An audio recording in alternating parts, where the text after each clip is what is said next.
Hi guys, and welcome to ENC 0015 Introduction to College Writing 1. This screen capture is going to be a video that will help you hopefully to maneuver through your labs a little bit easier. Just kind of a quick brush over of how labs work. Please remember you're going to have writing assignments along with these lab assignments each week. The writing assignments will go through Canvas. You will find them and submit them all through Canvas, but you also have Pearson Labs running at the same time. So I wanted to just show you a couple things in Canvas that will help you with your labs. When you are on your Canvas homepage, on your dashboard, you're going to click into our ENC 0015 class, and then if you would go to modules, that first module that pulls up is going to be all about getting to know labs in Pearson. A couple of really cool things in here that you will need to know in order to get started.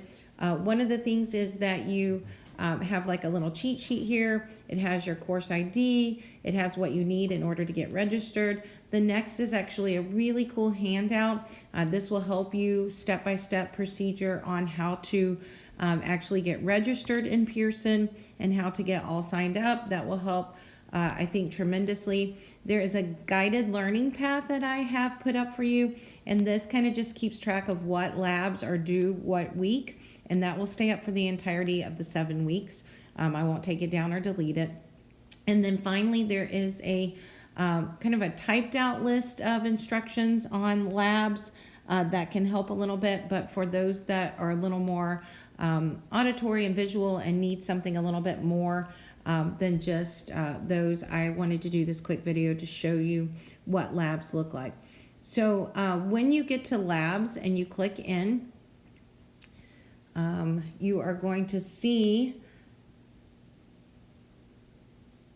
something that looks like this, and you're going to always want to go to writing skills and learning path. Writing skills and learning path, and it won't make you keep clicking allow. Okay, so the first thing it's going to ask you to do is take a path builder. That path builder is just going to show you kind of where you're at. I'm not going to do that right now because I'm trying to save time, so I'm just going to click that I want to submit my test, and so I can show you exactly what it looks like. There's 44 questions just to kind of let you know where you're at. And then when you click on, let's see if I can get it to go back now. Course home, learning path. Here we go again. Learning path. Always go through writing skills, learning path. It's going to give you, once you take that path builder, just to kind of see how you did and how things are going, it's going to give you 3 blocks like this. Now, no matter if you get a pencil or a star when you're in ENC 0015, you must complete all labs. And so you have to do everything that is on that sheet that I showed you a while ago, that guided learning path. But I wanted to show you as you get in and you're in basic grammar, you'll see for this one there are 4 labs. They're not all 4 due on the same week. I think the next week you have subjects and verbs as well as noun. But I wanted to show you how this works. So you have what's called an overview. Those are notes. You can click those notes. You can stay in those notes as long or as little as you want. And once you open that, the animation will open. The animation is a video. You also have to click that and go in. And again, it's not going to know how long you stayed in on the video, but I will tell you this. I find that, and you can see nothing turns blue for the next one until you've done the one previous. The overview notes are great, especially if you're struggling a lot, but they can be a little overwhelming. The animation video to me packs more of a punch. It's a shorter video, it's easy to watch, and it gives you more, I feel like, more information in that video. Once you do that, your recalls will open. You are trying to get an 80% on a recall. It is a 10-question quiz, multiple choice. Once you get an 80, this post test will turn blue. It's not going to do it for me right now because it's telling me you got to get at least an 80 on the recall. But the post test will turn blue once you do get that 80, and you will take the post test.